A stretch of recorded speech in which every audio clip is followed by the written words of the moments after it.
শর্মিষ্ঠা, আজকে তোকে দেখতে ছেলের পরিবার আসবে। আর ছেলে নাকি দিল্লিতে খুব ভালো বড় সরকারি অফিসে কাজ করে। তাই ছেলের যদি তোকে পছন্দ হয়, বিয়ের পর তোকে কিন্তু দিল্লিতে গিয়েই থাকতে হবে। না মা, আমি কিছুতেই দিল্লিতে গিয়ে থাকতে পারবো না।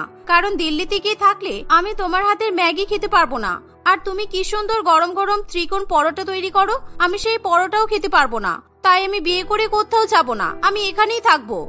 তুই এখন বিয়ে না করে শুধু ম্যাগি আর আমার হাতে ত্রিকোণ পরোটা খাবি বলে বাপের বাড়িতে বসে থাক। ফালতু কথা একদম বলবি না। যা তাড়াতাড়ি করে স্নান কর আর সুন্দর করে তৈরি হয়ে নে, কারণ কিছুক্ষণের মধ্যেই রাহুল কিন্তু ওর পরিবারকে নিয়ে চলে আসবে। তাই আমি এত ভালো সম্বন্ধ কিছুতেই হাতছাড়া করতে চাই না। এই বলে দিয়া দেবী সেখান থেকে চলে যায়।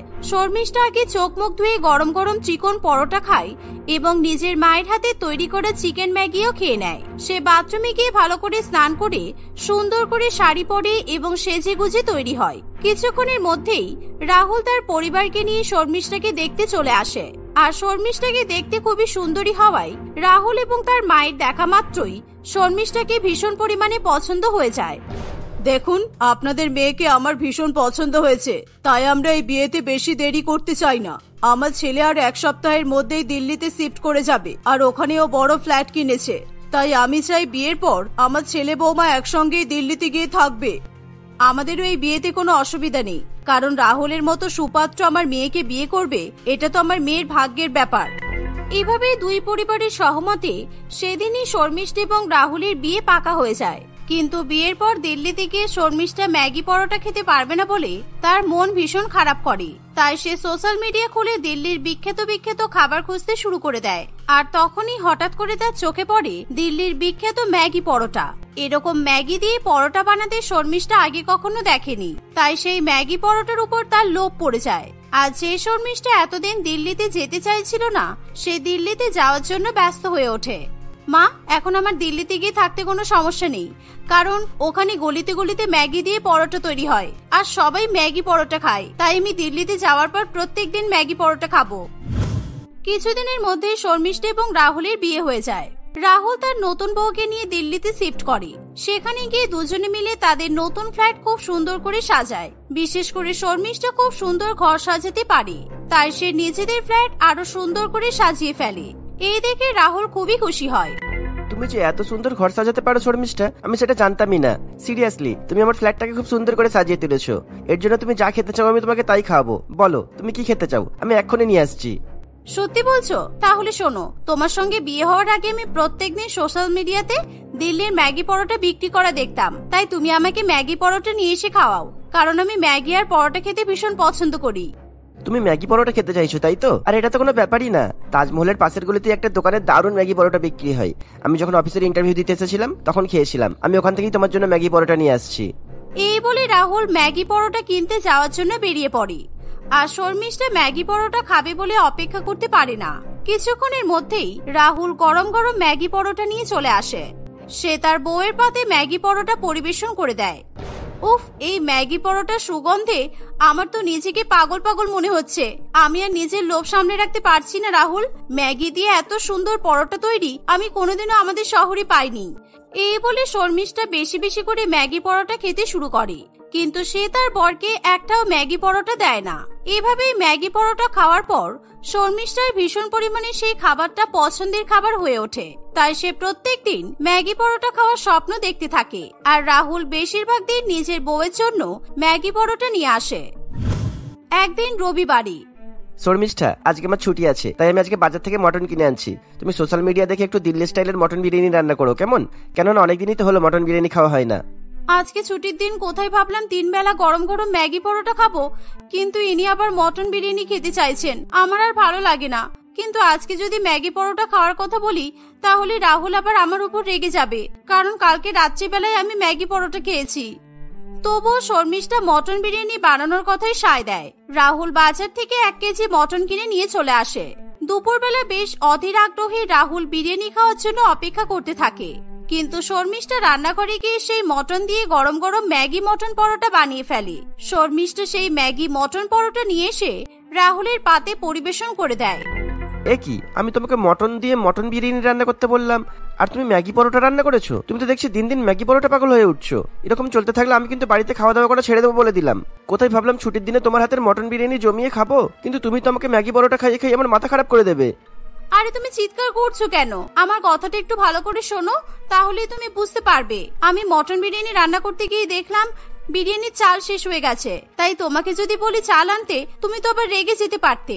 সেই কারণে আমি মটন দিয়ে ভালো করে ম্যাগি রান্না করেছি, আর সেই ম্যাগি দিয়ে পরোটা বানিয়েছি।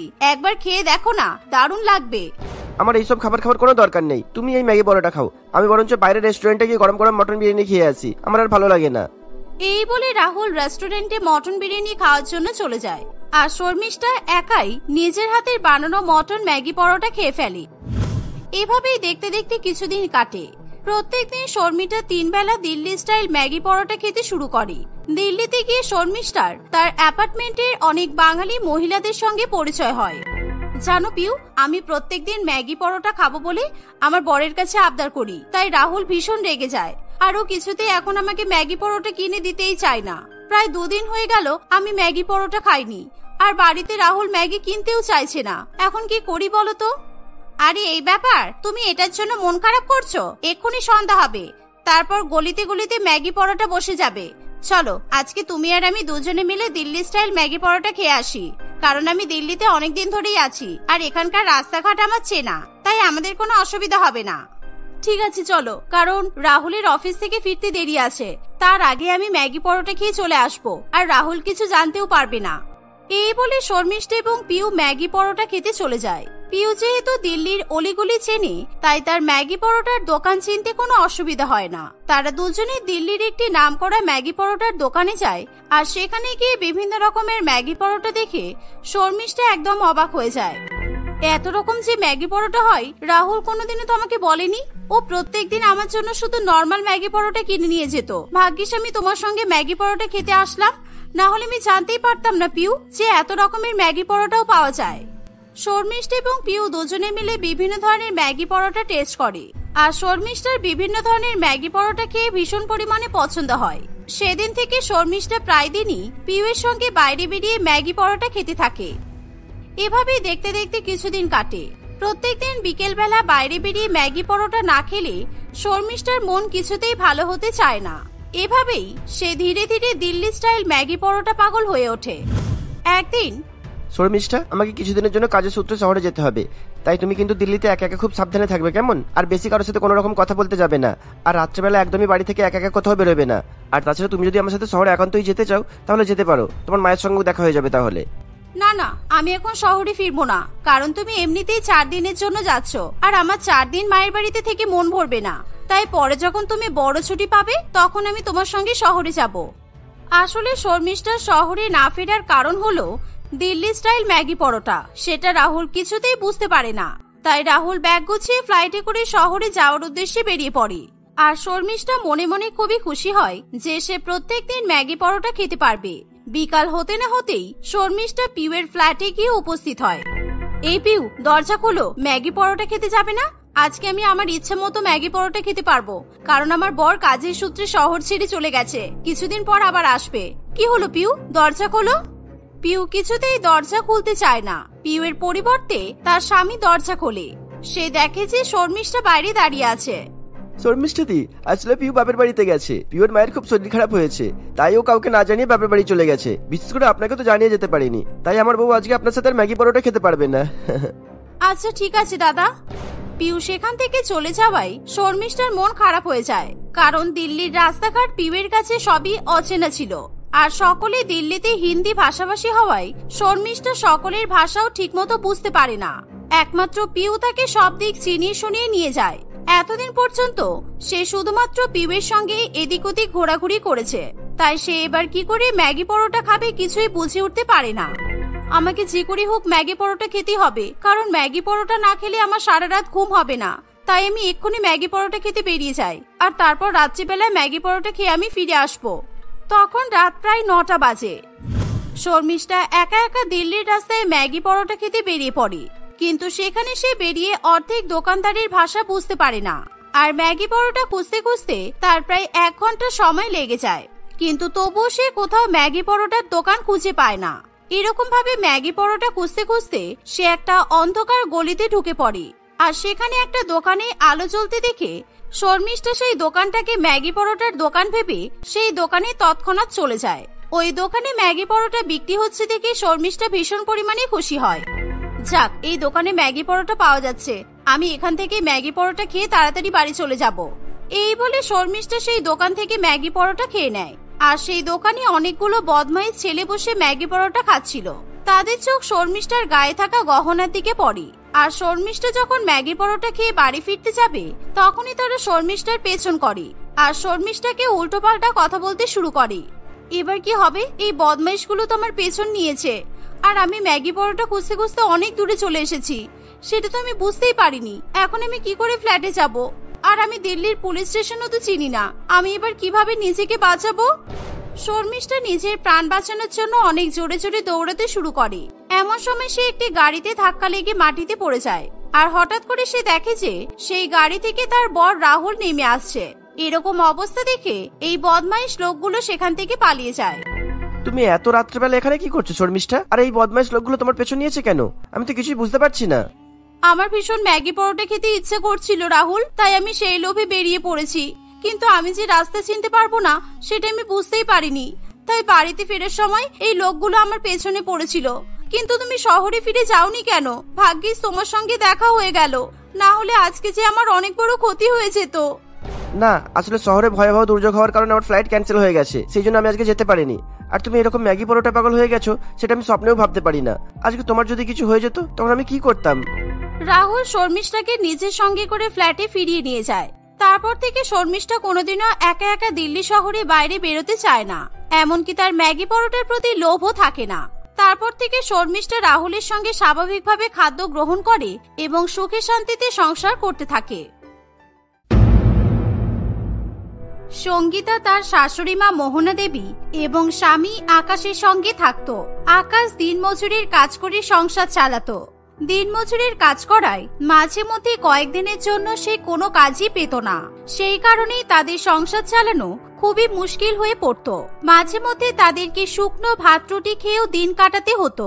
সংসারের আর্থিক পরিস্থিতির হাল ধরতে সঙ্গীতা একদিন মনে মনে ভাবে তারও কিছু একটা করা দরকার, না হলে তাদের সংসারের অভাব কখনো দূর করা যাবে না। এরকমই ভাবনা চিন্তা করে সঙ্গীতা একদিন তার শাশুড়ি মায়ের সঙ্গে এই বিষয়ে কথা বলে। মা, আমি বলছিলাম কি, আজকাল তো সব জিনিসের দাম অনেক বেশি। এই মূল্যবৃদ্ধির বাজারে মাত্র একজনের উপর নির্ভর করে সংসার চালানো যাচ্ছে না। আমি তো বেকার বাড়িতে বসেই থাকি। আমি ভাবছিলাম যদি আমিও কোনো ছোট ব্যবসা শুরু করি তাহলে কি আপনাদের কোনো আপত্তি হবে? আমার তো কোনো আপত্তি নেই বৌমা, তবে তুমি কিসের ব্যবসা করতে চাইছো? ব্যবসা করার জন্য তো টাকার দরকার। না না, আমি একটা অনেক ভালো কিছু ভেবেছি। আমাদের বাড়ির সামনে তো অনেকটাই ফাঁকা জমি আছে, সামনে শীতকাল পড়ছে। এই সময় আমি তো বিভিন্ন রকমের সবজির চাষ করতে পারি, আর সবজির বীজ কিনতেও তো বেশি টাকা লাগে না। সবজিগুলো চাষ করে আমি পাড়ায় পাড়ায় ঘুরে ঘুরে বিক্রি করব। সঙ্গীতার আইডিয়া তার শাশুড়ি মা এবং আকাশের দুজনেরই পছন্দ হয়। আকাশ তার বউয়ের এই সিদ্ধান্তে কোনো রকমের আপত্তি করে না। সঙ্গীতা তার শাশুড়ি মা এবং স্বামী দুজনের কাছ থেকে উৎসাহ পায়। সে পরের দিনে বিভিন্ন শীতকালীন সবজির বীজ কিনে নিয়ে এসে তাদের ফাঁকা জমিতে ছড়িয়ে দেয়।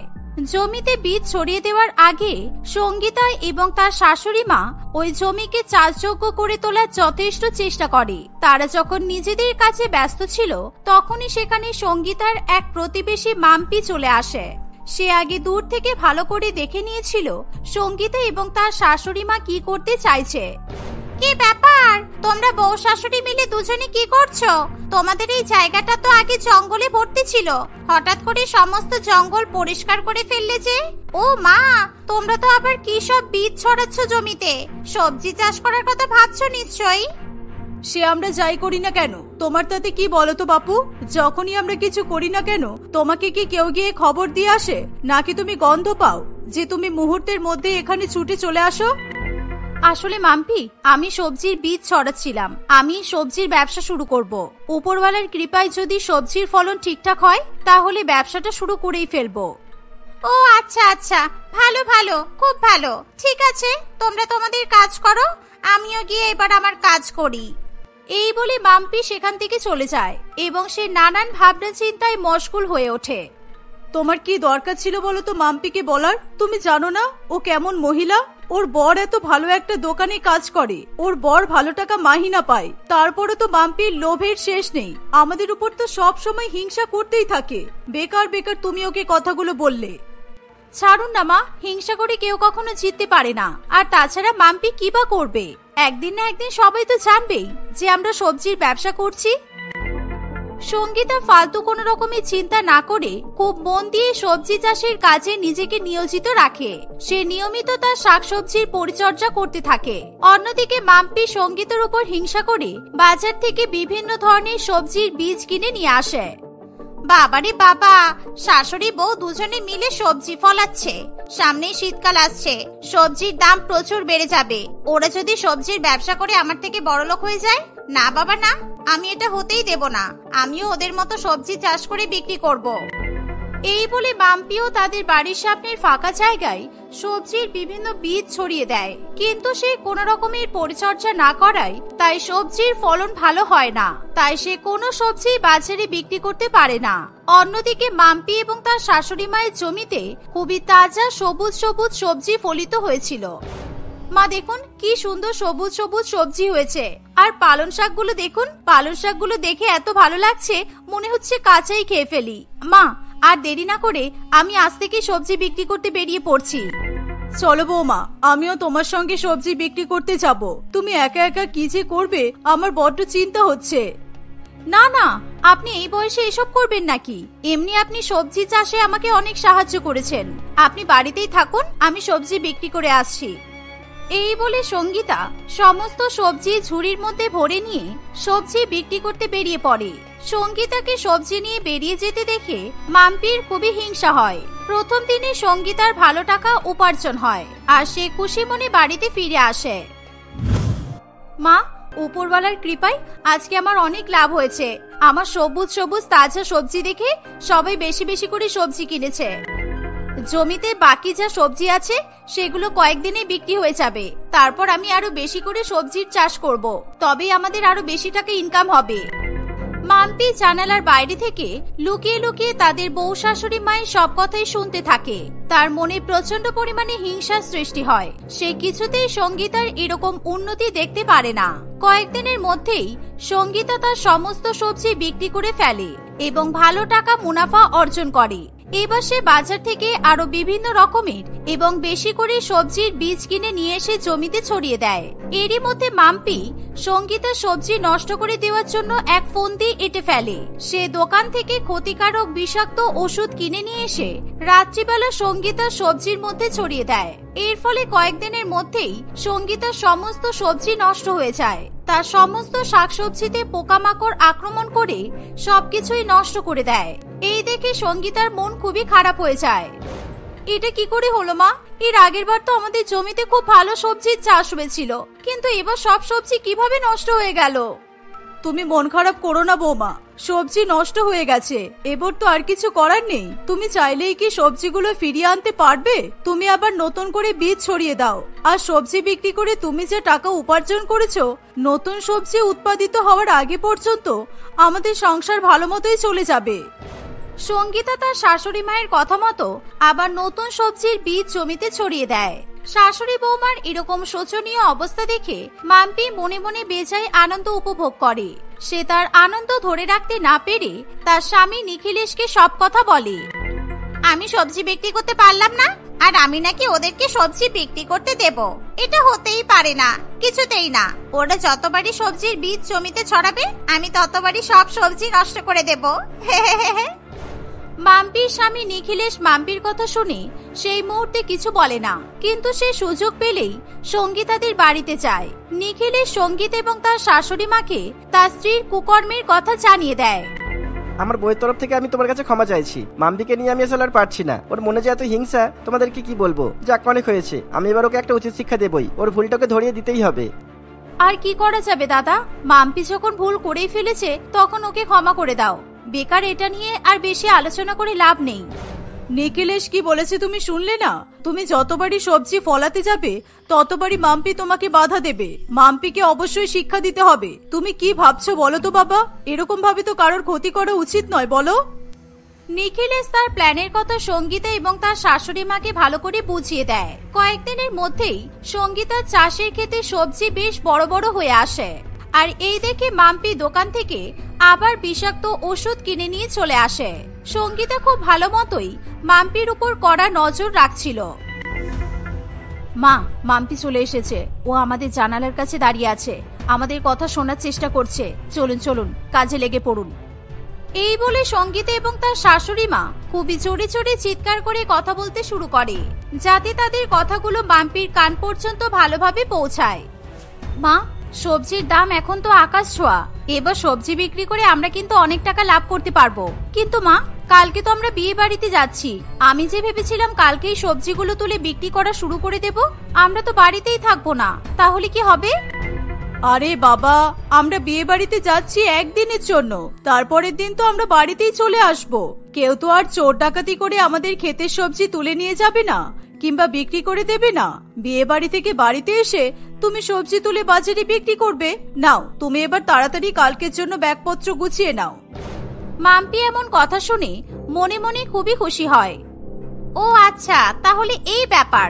এই বিষাক্ত ওষুধ তাহলে আমি আর কাজে লাগাবো না। কালকে সঙ্গীতারা বাড়িতে থাকবে না, সেই সুযোগে আমি সব সবজি জমি থেকে তুলে নেব। আর ওদের বাড়িতে আসার আগেই সব সবজি বিক্রি করে টাকা ইনকাম করব। ওরা কিছু জানতেও পারবে না। এই ভেবে মাম্পি মনে মনে খুবই খুশি হতে থাকে। পরের দিন সঙ্গীতা এবং তার পরিবার বাড়ি থেকে চলে গেলে মাম্পি সঙ্গীতার সমস্ত সবজি তুলে নিয়ে বিক্রি করে দেয়। সবজি বিক্রি করে সে ভালো টাকা পেয়েছিল। তারপরে তিনি সঙ্গীতা এবং তার পরিবার বাড়ি ফিরে আসে। বাড়ি ফিরে এসে সঙ্গীতা সবার আগে মাম্পির কাছে এসে বলে, জানো মাম্পি, একটা চোর আমাদের ক্ষেতে সব সবজি চুরি করে নিয়েছে। ওই বদমাশ চোর সব সবজি বিক্রি করে মোটা টাকা ইনকামও করেছে। কিন্তু আমার কোনো চাপ নেই, পুলিশ নিশ্চয়ই ওই চোরকে খুঁজে বের করবে। ওই চোরের কাছ থেকে আমি ক্ষতিপূরণ হিসেবে জরিমানা নিয়েই ছাড়বো। পুলিশ? কিন্তু পুলিশ কিভাবে জানবে যে তোমার ক্ষেতের সবজি কে চুরি করেছে? কেউ কি কিছু দেখেছে? আরে তুমি জানো না, এর আগের বার কে শয়তানি করে আমাদের সব সবজি নষ্ট করে দিয়েছিল? সেই জন্য আকাশ আমাদের বাড়ির সামনে একটা সিসিটিভি ক্যামেরা লাগিয়েছিল, যাতে আমরা আমাদের সবজির ক্ষেতের উপর নজর রাখতে পারি। কালকে তো ওই ক্যামেরাটা আমরা অন করে রেখেই গিয়েছিলাম। ওই ক্যামেরাটা চেক করলেই তো আমরা আসল চোরকে দেখতে পাবো। এই শুনে মাম্পি খুবই ভয় পেয়ে যায়। সে ভয়ে কান্নাকাটি করা শুরু করে। আমাকে ক্ষমা করে দাও সঙ্গীতা, আসলে তোমার ক্ষেতের সবজি আমি চুরি করে বিক্রি করে দিয়েছি। তোমার উপর আমার খুব হিংসা হচ্ছিল। আমার বারবার মনে হচ্ছিল তুমি সবজি বিক্রি করে আমাদের থেকে বড়লোক হয়ে যাবে, আর আমি এটা কিছুতেই মেনে নিতে পারছিলাম না। তখনই সেখানে মোহনা দেবী, আকাশ এবং মাম্পির স্বামী নিখিলেশও চলে আসে। কিন্তু এবার তো ক্ষমা চেয়ে কোনো লাভ নেই মাম্পি। এইমাত্র পুলিশকে আমরা জানিয়ে এলাম, পুলিশ তোমাকে ধরতে এলো বুঝি। মাসিমা, আপনি দয়া করে এরকম করবেন না, আমাকে ক্ষমা করে দিন। আমি সবজি বিক্রি করে যা টাকা পেয়েছি সব আমি ফিরিয়ে দিচ্ছি। আর কোনোদিনও এরকম করব না। আমি আর কারোর উপর হিংসা করব না। দয়া করে আমাকে পুলিশে দেবেন না। নিখিলেশ, তুমি এদেরকে বলো না একটু। আমার কিছু বলার নেই মাম্পি, তুমি অন্যায় করেছো, শাস্তি তো তোমাকে পেতেই হবে। এখন কি এনারা তোমাকে শাস্তি দেবেন কি দেবেন না ওটা ওনাদেরই ব্যাপার, আমার এতে কিছু করার নেই। আমি যদি এনাদের জায়গায় থাকতাম তাহলে তো তোমাকে অবশ্যই পুলিশের হাতে তুলে দিতাম, কারণ তোমার সঙ্গে এটাই হওয়া উচিত। তুমি যদি সঙ্গীতের উপর হিংসা না করে নিজেও পরিশ্রম করতে, তাহলে তুমিও টাকা উপার্জন করতে পারতে। যে কোনো কাজে পরিশ্রম করতে হয়, অন্যের ক্ষতি করলে তুমি কখনোই সফল হতে পারবে না। আমার ভুল হয়ে গেছে, একটাবার আমাকে ক্ষমা করে দাও তোমরা। আমি সত্যি বলছি, নিজেকে শুধরে নেব। মাম্পিকে এভাবে কান্নাকাটি করতে দেখে সঙ্গীতার খুবই মায়া হয়। আমার মনে হয় মাম্পিকে একটা সুযোগ দেওয়া উচিত। ও সত্যিই নিজের ভুলটা বুঝতে পেরেছে। মাম্পি, তুমি ভয় পেও না, আমরা তোমাকে পুলিশে দেব না। কিন্তু এরপর থেকে তুমি কখনোই কিন্তু কারোর ক্ষতি করবে না। এই শুনে মাম্পি খুবই খুশি হয়। সঙ্গীতা সবজি বিক্রি করে মাম্পি যা টাকা পেয়েছিল সব টাকাই সে সঙ্গীতার হাতে তুলে দেয়। এইভাবে নিখিলেশের প্রচেষ্টার মাধ্যমে সঙ্গীতার সবজির ব্যবসা থেকে সমস্ত বাধা দূর হয়ে যায়। সঙ্গীতা আবার মনোযোগ দিয়ে তার ব্যবসার কাজে লেগে পড়ে। ধীরে ধীরে তার ব্যবসা ফুলে ফেঁপে ওঠে। 2-1 মাসের মধ্যেই সঙ্গীতা বাজারে একটা সবজির দোকানও খোলে। এখন সঙ্গীতা এবং আকাশ দুজনে মিলেই সেই সবজির দোকান সামলায়।